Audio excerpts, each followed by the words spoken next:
just issued an SPR. Rocky River, Florida, out to 20 nautical miles. Coastal waters from up Rocky River to Apalachicola, Florida, out to 20 nautical miles. Coastal waters from Mexico Beach to Apalachicola, out 20 nautical miles.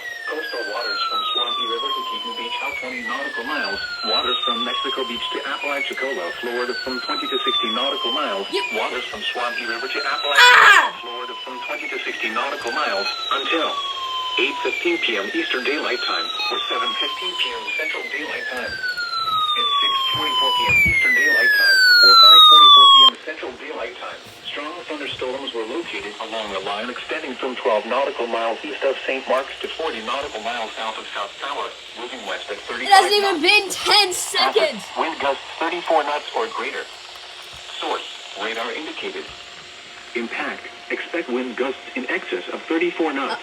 Suddenly high waves, frequent lightning, and heavy downpours. This isn't an SVR. On board are wearing life jackets. Locations impacted include O Tower. You decoded it wrong twice. Tower, Port St. Joe, South Tower, V Tower, Empire Micro Wreck, Apalachicola, C Tower, Cape San Blas, St. George Island, and Marker 24 Barge. Move to safe harbor until hazardous weather passes. Move to safe harbor immediately as gusty never mind, winds and there it high is. waves are expected.